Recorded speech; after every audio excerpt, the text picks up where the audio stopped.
All right, what is going on, everyone? Darkside Phil here, and welcome to my live review, honest review of Far Cry 5. I just finished playing the game live on stream. I'm still actually recording this review on stream, and while the game is fresh in my head, I've been playing it for about a 2-week span since it released.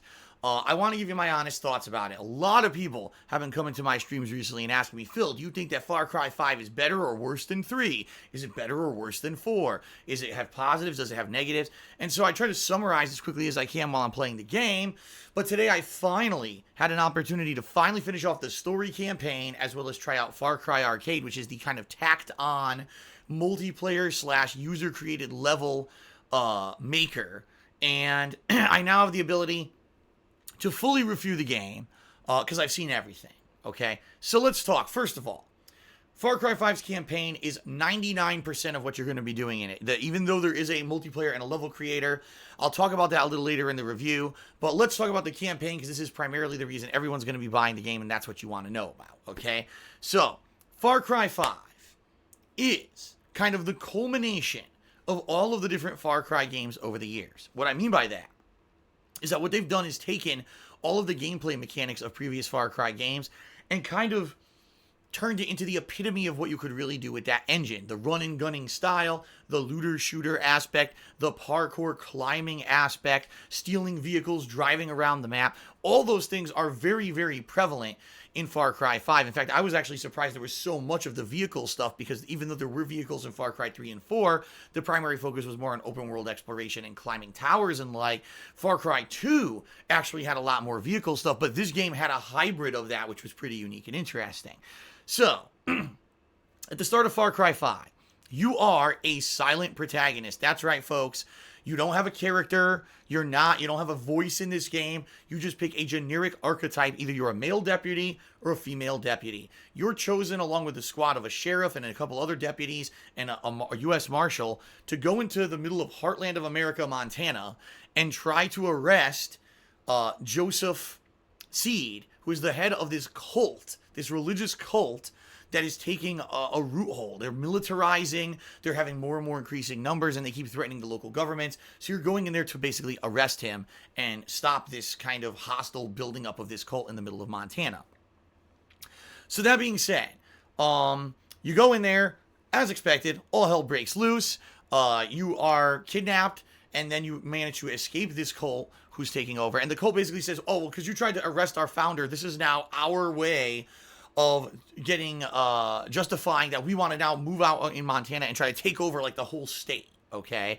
So they're all militarized cult members, go out throughout Montana, and they take over 3 major regions of the state, which is each led by one member of the Seed family. Okay, and each member of the Seed family has like a unique, different kind of personality. You've got Jacob Seed, who's more about like survival of the fittest. He has a group of hunters that go out and hunt people. He has trained wolves, all right, that work as part of his crew. Then there's John Seed, who's more of a charismatic religious leader. He feels that people need to atone for their sins, and he's all about giving people atonement. You have to ask for forgiveness and stuff like that. But in reality, all he's really doing is torturing people. And then you've got Faith Seed, the mysterious character who apparently really isn't part of the family at all. Like, she's not a blood relative of the Seeds at all, but she somehow got herself into the cult, and she's all about this new drug called Bliss. It's this green chemical that brainwashes people into believing everything that these cult members say, and it makes them turn into like these ravenous zombie-like creatures that are just like crazy, want to tear you apart limb from limb. So in that regard, it's actually kind of an interesting premise. The base story of the game is cool. Now, you get thrown into a central island between all 3 of these regions. You awake in a bunker, and basically it's your job now to decide, what do you want to do? What region do you want to go to? Do you want to start taking down Faith, John, or Jacob? And what does that entail? Well, many different things. First of all, you're going to be looking for normal people, not cult members, but survivors who are just basically trying to survive while the cult is taking over, militarized, taking over this whole state of Montana. That means you might have to liberate some bases. You may just have to find people who are stranded out there, help them out, and then they become a contact that'll give you other missions. It may mean destroying cult vehicles, taking out, cult stashes of equipment and stuff like that, or even like stopping moving vans on the road and rescuing normal people who've been kidnapped by the cult, okay? So there's a lot of variations of gameplay in Far Cry 5. The good news is the repetitive stuff that was in the previous Far Cry games is gone. No more do you have to climb radio towers, like 400 of them in the game, to expose parts of the map. That's completely been removed. No more do you have to hunt animals repetitively to get their skins and craft items for your loadout or whatever. Gone. In fact, what I would say is they've probably simplified the gameplay of Far Cry 5 the most I've ever seen. It's pure just run and gun. You have really good abilities and ability to parkour and everything right from the get-go. There's also unprecedented amount of choice from other Far Cry games in the past when you have this kind of upgrades tree, right? You earn experience level, so you gain an upgrade point now. But now you can only do limited things until you get this lower level upgrade. You can't get this higher level upgrade. Really, in Far Cry 5, it's not like that. It's just earn as many points as you can right away. And then just start unlocking them. Right from the get-go, I unlocked the grappling hook that allowed me to, climb things really quickly and allow me to scale big walls and mountains that normally you wouldn't be able to do. It'd be a lot more difficult to do it by hand and go all the way around the back of the mountain or whatever, and actually allow me to do base takeovers and other things really easily compared to if I hadn't gotten it. But there's so many different upgrades and things in this game. Mastering different kinds of guns, mastering hand-to-hand combat, aerial gliding, so you have a parachute you can unlock, so you could jump from long distances and just glide through the air, or real high up from the top of a mountain, or an air wingsuit, where you can actually now fly throughout the maps, which is pretty cool if you get on top of a really high area or mountain or something like that. So really, there's a ton of unlockable upgrades in this game. Of course, another big part of the Far Cry formula has been retained, the looting. You're going to be looting constantly in Far Cry 5. Whether it's, I took over a stronghold or a base from the enemy, so I liberated it, and now I can, run around and grab a map that has locations of different collectible items on your map.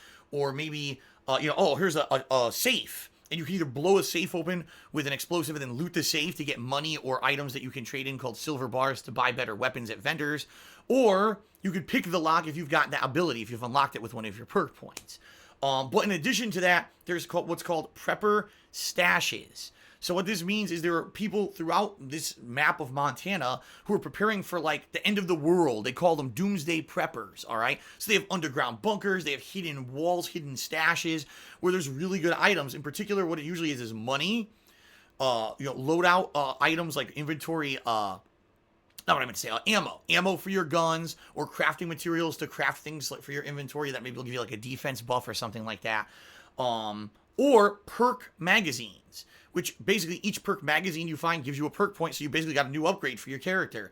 Prepper stashes are hidden throughout the map, and you can either just stumble upon them yourself. Sometimes you just, what's this, a note? You read it. Here's a hint about a prepper stash. And you got to figure out, it's like a mini puzzle to try to figure out how to get in there. Or sometimes a human, an NPC who you run into, or maybe one who you rescue from the cultists, will tell you about the location of a prepper stash as well.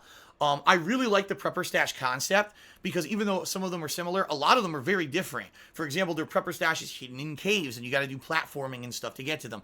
There's a prepper stash buried underwater, and you have to move a ship out of the way in order to get to it. There's prepper stashes where you have to find a key card. It's hidden somewhere. Go through a few houses or kill a few enemies to try to find it. Then you open the key card or whatever. I like it. There's tons of these in the game, and they're all very different. In fact, what I could tell you is that probably one of the greatest improvements of Far Cry 5 over the previous Far Cry games, the gameplay never really gets stale. You never really feel like you're just doing the same. Remember in Far Cry 2, 3, and 4, man, I got to do the same repetitive base takeover again, and it's the same kind of base. It looks almost the same as the other one I did. Man, I got to climb that same tower again. Of course, it's a different tower, but it looks exactly the same as the others. It's so boring. I got to go hunt this animal 100 times. You really don't do that in Far Cry 5. Right from the get-go, you're thrown into this open world. You can go to any region you want right from the start. And then it's just kind of open season on the game. And there's so much to do. You're constantly stumbling upon different content to do here and there and everywhere. And never during my, 20 plus hours. I think I played upwards of around 25 hours in Far Cry 5. I never felt bored. It was like, man, there's nothing to do or this is too repetitive. It was just fun stuff constantly all throughout the map, which was really nice. Now, there's other stuff to do, too. In certain regions, there's towers or shrines for you to destroy, and those will give you experience boosts, sometimes perk points and the like. Really, the biggest major addition to Far Cry 5, in my opinion, are the followers. There are 9 different NPC characters where if you complete specialized plot lines in the game, you'll unlock a follower who now can join you on missions, and each one has a specialty. For example, there's a sniper who's good at spotting and sniping from a distance and can take out, enemies from afar. So if you're trying to take over a base, maybe great to take her along because she'll take out the whole perimeter of guards, right? There's a dog named Boomer his special ability is he auto marks all the enemies on the map for you automatically. So you don't have to do recon going around scanning and getting them marked. No, he just like boop, boop, boop, he'll detect all the enemies for you. So again, doing a base takeover, you'll know where they all are easily. You won't get the drop on you or surprised. I mean, there's a lot of fun stuff. I don't want to spoil all of the followers, simply because a lot of them are pretty unique. But there's ones that drive vehicles. There's ones that have giant heavy weapons. There's other animal companions that are really cool. And they're all unique and fun and interesting. And really, honestly, they can make the game easier or harder for you depending on who you take with you on a mission. You don't have to take any of them ever, and you can make the game really challenging. But having a follower or two with you on missions can really help. On the flip side of that, sometimes it could be difficult if you're on like a mission where stealth is key. Like they'll say, oh, go in stealthy because if you don't, there's hostages and they may kill the hostages if they detect you. Sometimes your followers kind of get a little bit too overexcited and they'll get alerted and alert all the guards. And the next thing you know, you made the job harder for yourself. Okay? But, in summary, Far Cry 5's gameplay. The best pretty much in any Far Cry game. No lie. The best gunplay, the best parkour, the best, zip lines, being able to maneuver around with a wingsuit, parachute, having followers, base takeovers, looting with the prep stashes. That's really fun because each one is a mini puzzle. The amount of collectibles, the amount of content. The raw gameplay is great. Where Far Cry 5 really lacks this time around is the story. All right. Now, I just described this really awesome scenario of a cult taking over the state of Montana. Sounds like a great premise, right? Problem is really in the execution of the story, not so great. So what'll happen is you'll go to one of these areas, one of these 3 major areas of the map. You'll start doing base takeovers or helping civilians. And there's an experience bar on the screen that'll fill up gradually with 3 major checkpoints within each one. Each time you complete a mission, you gain area experience that starts filling up that experience bar until you hit a checkpoint. When you hit a checkpoint, the game then decides, okay, it's time for a story mission. You have no say over it whatsoever. The game's gonna force a story mission down your throat. So you may be in the middle of a really fun, I want to keep doing base takeovers. I want to keep doing collection quests. Oops, the game just throws you into a story mission automatically on the premise of some weird thing happening. For example, if you're in Faith's region, you were overcome with the bliss chemical drug that was in the air and now you got kidnapped and now you have to do like an escape mission. Or if you're in Jacob's region, the hunters were on the attack and they caught you and now you have to escape. Each time a story mission happens, it's literally the same premise. You were captured, one of the cult leaders talks to you, and you find a way to escape. Now, this may have been making sense if it happened once or twice in the game. Ladies and gentlemen, it literally happens 9 times. So 9 times during the course of Far Cry 5, you get captured, the enemies don't kill you, you successfully escape. I mean, I can suspend my disbelief a little bit, but 9 freaking times? I mean, you would think one time they figure out, man, this guy's killing all our fucking cultists. We should probably end him here. But no, they always walk. It's the typical, villain in a storyline. I just so happened to walk away when Batman was about to get killed, and then somehow he escaped instead of actually supervising and watching that he did get killed. And this is what happens in this game. Pretty ridiculous. But the story missions can be varied. For example, when you're in the Faith region with that bliss chemical, you're in bliss-induced hallucinogenic stages. And those look pretty cool because they're trippy as hell. If you're in the Jacob stages, well, he actually he brainwashes you into thinking that you're a hunter and you're fighting off other people that are trying to attack you, while in reality, some other stuff is actually happening. So that's kind of the general premise of these story-based missions. Now, once you complete 3 major story-based missions, obviously you're just going to keep doing more of the exploration, the side content, the takeover, to keep getting that experience bar to fill up. When it finally maxes out, now you're going to fight the region leader, whether it's Faith, Jacob, or John, okay? These missions are different. Every one is different. I won't spoil. Some of them are pretty interesting. Some of them not so much, okay? When you finally complete each mission, you beat that boss. Now there's a bunker that unlocks in that region. And once you clear out that bunker, which pretty much is a very challenging mission because it's full of enemies. A lot of the times they're around the corners. There's limited ammo. You have different objectives sometimes you have to do. Turn on these valves and flood the bunker. Blow up the bunker. Stuff like that. But once you complete it and you escape the bunker, now that region has been completely conquered. Now, all the side content stays. For example, if there's any people you didn't liberate, followers you didn't recruit, shrines or towers you didn't destroy, collectibles you didn't get, they're still there. But now, since you've liberated the region first, anything you do in that now has bonus bounty, so you'll get extra money or whatever, okay? I should mention that one final thing. Money in this game is very, very prevalent. Once you start really getting into the meat of the game, you're going to have tons of money. And all you need to do is go to any vendor, of which there's tons. There's one in every major settlement. There's one just walking in the woods sometimes. And you can buy guns. Now, you can buy standard guns like an assault rifle, an LMG machine gun, a specialized handgun, melee weapons, sniper rifles. All that stuff is available in the game. And then there's super powered versions of those guns that cost a little bit more and look kind of fancy. Or you can actually just buy a standard gun and then add attachments. So you can do extended clip, or extended magazine, a silencer. And it's pretty ludicrous. A silencer on a shotgun. I'm going to have to think about that one for a little while. Silencer on a shotgun. But it's available in Far Cry 5. So it's nice. There's good variety in the gunplay. You can carry, at first, only one major weapon and a handgun, but as you level up your perks or whatever, now you can carry 2, 3 weapons at a time, like the old Far Cry. So I had an assault rifle, an LMG, a sniper rifle, a handgun, all at once, okay? Honestly, when the game first starts and you're just starting to do these region takeovers, it's kind of difficult because almost everywhere you go, it's chaotic. There's cars driving by and automatically they're alerted to you. They start shooting you and stuff like that. Later on, once you get better weapons and followers, it becomes a lot easier to survive. And therefore, honestly, when I was about halfway through the game got easy for me. Like, I really didn't feel like it was challenging anymore because I had all these better weapons. Like, the LMG is so good. But you can put a silencer on the LMG and just go through and clear out entire camps with the damn thing, which makes it really easy. So that being said, finally, when you complete all the area takeovers, you've beaten all 3 of the big cult leader bosses, it unlocks a big final mission in the central island where you finally take on the ultimate cult leader in a big showdown. You'll have a critical choice at the end of the game. The critical choice determines the ending you get. Sadly, from what I understand, there's no good ending to this game. Both endings are apparently very negative. The one I got was really negative, but people were telling me, oh, that's the good ending. And I was like, then I can't imagine what the bad ending would have been. But anyway, upwards of, I'd say probably maybe between 20 to 25 hours of gameplay is on average what you'll get from Far Cry 5 if you take your time. It is very possible to just turbo through the game and just do base takeovers or whatever that gain you maximum experience. Just do the story-based missions. You could probably beat the base game in 8 to 10 hours, I would say. But if you're actually taking your time, looking for all the prepper stashes, trying to get all the weapons, all that kind of stuff, all right, then you're going to have a little bit more fun playing Far Cry 5, and you'll probably get upwards of 20 to 25 hours of gameplay out of it, all right?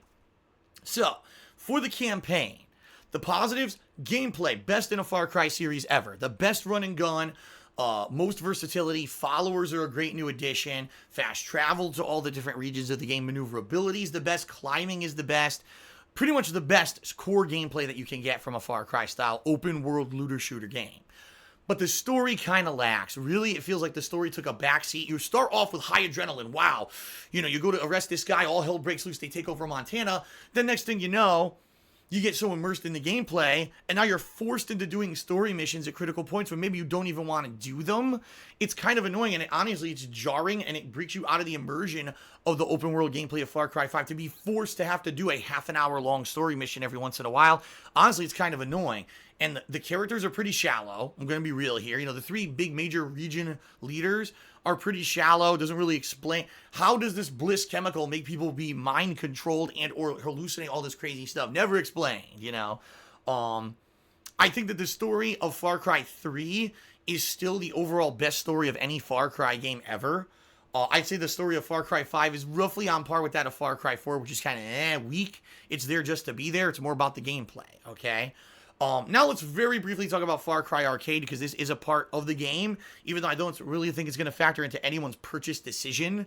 Far Cry Arcade is the multiplayer, and I say that loosely, / level creator mode of the game. You're going to notice as you're going through the open campaign of the Far Cry map, there's arcade machines and posters that say Far Cry Arcade everywhere, trying to beckon you, please come play Far Cry Arcade. You got to check this out. Far Cry Arcade is so cool. All right. Even NPCs are standing there playing the game, telling you to play the damn thing. When you go in, you're going to notice there's 2 kinds of gameplay in Far Cry Arcade. Single player / co-op, which is player versus enemy, PvE, or multiplayer, PvP. All right. PvE, you're all user-generated content. There's nothing that's like original or anything to the game. It's all user-generated. I played a few of them. Some of the ones I played, it simulated part of the actual map of Resident Evil 7. Was kind of neat, but you had to fight hillbillies instead of zombies or monsters, which kind of took away from it. But it was still kind of fun to kind of almost replay Resident Evil 7 in a different game engine, all right? One of them was supposed to be based off The Last of Us. Really wasn't that good at all. It was just kind of streets full of fauna and flora, and then some of the bliss-infected people who were kind of acting like zombies were the enemies. Wasn't a big deal. And then I played one or two others, all right? It's nothing to write home about. The PvE is kind of It's there. You know, maybe if you have an afternoon with nothing to do, you want to just check out a few of these user-created maps, or maybe you really like creating your own user-created levels, go to town. But in my opinion, it didn't really add anything. Now, the multiplayer, it's even worse. The multiplayer is really bad. Like, I played maybe 4 or 5 maps, and first of all, sometimes there's a horrendous glitch where sometimes people don't have names above their heads, and the way to tell if someone's an enemy or not is the color of their name. If it's blue, they're a teammate. If it's orange, they're an enemy. So if you can't see the name of someone who's running straight at you, do I shoot them or not? It's a huge game bug, and it's still prevalent. 2 weeks after release, it's still in the multiplayer of the game, and it makes multiplayer pretty much not competitive at all because it's such a stupid game bug. You're playing at 30 frames per second or lower, so just by default, trying to play this competitively is a huge chore. And each multiplayer map is different based on what people created. For example, one map I played on, it was special rules where all you have is a sniper rifle, unlimited ammo, and it was 2 towers with ground between them, and you could do like mortar strikes on each other or just snipe each other. But then I played a couple other maps that were more like traditional team deathmatch. There were multiple loadouts. One you had like a machine gun, one you had a shotgun, one you had a sniper rifle. You could run around just trying to kill each other in a team deathmatch setting. But I'll be honest, you're using the same weapons you're using in the campaign of the game, which were not designed for multiplayer. And just to give you some perspective here, there's a remote explosive. In the main game, they purposely made it so the remote explosive doesn't do a lot of damage to you if you're standing near it. That way, let's say you need to blow open a safe or whatever, you throw down a remote explosive, boom, you can loot the safe. In multiplayer, it's completely broken. There was a guy who was running around just with remote explosives, throwing them down at his feet and blowing them up. You would die instantly, and he survives because it does less damage to the person who throws it than the person standing in front of it. It makes no sense. So it's broken, it's unbalanced, it was glitchy. It just wasn't a very good experience. I played it for like a half hour. I was like, this is really silly. I'm glad I didn't care about it. You know, imagine if you bought the game for the multiplayer and it's terrible. It's just a tacked on, added on thing. It's not something significant. More than likely, they were afraid that Far Cry 5 would be a hard sell, saying, again, it's just an open world campaign, again, like it's always been. They wanted to claim they had multiplayer, so they added on this quick mode, Far Cry Arcade, that really doesn't add much value whatsoever to the game. In fact, I'll be honest, if Far Cry Arcade didn't exist, it probably wouldn't add or take away from my score at all. It's just kind of a non-existent thing to me. Like, I don't care about it. It doesn't make me want to play it. It doesn't make me not want to play it. The campaign of the game is good enough to sit down and experience. The Far Cry Arcade is just kind of an added thing. Okay. All right, so in summary, ladies and gentlemen, Far Cry 5 is a great game. In my opinion, the best gameplay of any Far Cry so far. Much better than Far Cry 4, which I felt was way too similar to Far Cry 3. This time, the game does vary itself a lot more from the previous iterations, although it retains a lot of the things that work well. It adds in new things to make it better, and it takes away those repetitive things like the hunting and skinning of animals for crafting and the climbing of the radio towers. Took those out to make the game feel more refreshing. You will have a blast in Montana just running through the state, doing all this fun open world style exploration, combat, and missions, looking for prepper stashes with mini puzzles and everything. It's a blast. It really is. But if you're looking for a robust narrative experience, you're not going to get it in Far Cry 5. You can definitely tell the focus went 95% to making the gameplay the best it could possibly be, and that the back seat was given to the story. The story is kind of like, meh, it's there, it's nice that it's there, but honestly, when I beat the game finally and I got kind of a bad ending or whatever, I didn't care. I was like, you know what? I enjoyed the game on its face value for the gameplay. The story was all right, but I didn't care that there wasn't a great ending. Some people are like so angry. This game doesn't have a great ending. I'm so angry. I wanted a happy ending. It's like, yeah, but you could tell that wasn't really the focus of what they were going for. But you know what? Again, if you played Far Cry 3 and you're still looking for that level of balance between gameplay and story, they didn't do it here. They did not succeed in that regard. the story really is kind of it falls flat and fizzles out. Starts real strong and then fizzles out when I can't even control when I do story missions. They just happen. They're just kind of rehashes. They're not very interesting. The characters aren't fleshed out. They're very shallow. Kind of annoying in that regard. All right. So I got to mull all this stuff in my head, mull it over and say, on a scale of 1 to 10, what does Far Cry 5 deserve, being that it has the best gameplay ever from Far Cry, but really no good story whatsoever? It's certainly better than Far Cry 4 was. I thought Far Cry 4 was a huge letdown, but I don't think overall as a package it's as good as Far Cry 3, because I think Far Cry 3 with that amazing story hooked you. Yes, the gameplay hooked you too, but you wanted to keep going with the story to find out what was going on, while with Far Cry 5 it's kind of like, the story is just there. So all that being said, I'm going to give Far Cry 5 a 7.75 out of 10. Because the story is weak, it doesn't really hook you as well as it should. If the story was better, it probably would have been an 8.5 or even a 9 for me. But the fact that the story is so lame, and really it's just about the basis of getting hooked on the gameplay, it's still a great game. If you like the Far Cry games of past and you want a game that plays better, this is your cup of tea. And if you want a game with a lot of replayability, this game has it. I mean, 20 to 25 hours of content. But there's no way in my right mind I can give it like an 8 or a 9, knowing that the story is so pathetic. I mean, they could have done a much better job with it and actually executed it much better within the confines. I mean, they did. Far Cry 5 story was better and was executed better. Why they chose to do it like this, I don't know. One final thing I should mention is that the game has co-op. Now, personally, I did not experience the co-op of the campaign because I didn't do it. I just played it solo. However, from what I'm to understand, from what I was told by my viewers, at launch, the co-op did not work properly. It was hard to maintain it. Like, you would matchmake it in. Sometimes players would drop, which was really annoying. And a critical game flaw, in my opinion, with the co-op, whoever's the co-op partner who joins you does not progress in their own game or story. So, two of you buy the game, okay, someone joins you and helps you with your story, your campaign, but you don't get anything out of it at all. They benefit everything. You know, they get the experience points, the perk points, their story levels up, they earn trophies. You don't earn trophies, you don't earn experience, nothing. It doesn't save it all for you. It's just kind of like you're there along for the ride to help, but you get nothing out of it. Now you're expected to go back and replay the game completely yourself. I don't know why they did that. Maybe they could not get it to work. A perfect example recently, games like Destiny 2 and Monster Hunter World also had this co-op aspect throughout their campaigns, but they had a lot of issues. Oh, this person did not complete this one step of a quest, therefore the next leg is not unlocked and they can't join you. Maybe they just wanted the most ease of use possible.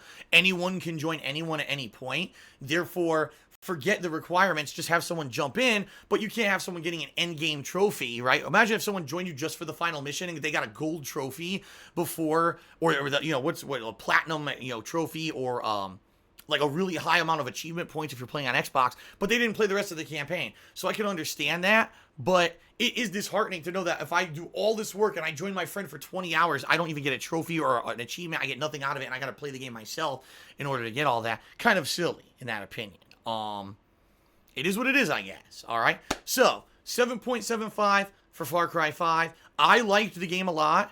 I definitely had fun for the 2 weeks that I played it, but I was a little underwhelmed by the story. Definitely the game could have been a lot better if the story were better, but it is what it is. At face value, you'll get a lot of gameplay out of it, albeit the arcade mode is kind of just tossed in and really has no value whatsoever. The main campaign, in my opinion, is enough, especially if you've liked the gameplay of previous Far Cry games and you're looking for improvement on that. You're going to get satisfaction out of Far Cry 5.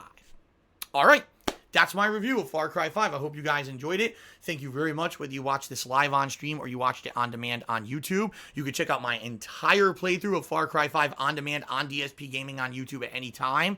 And thanks for your support. That's it, guys. Peace out. I'll see you next time for another game review. Later.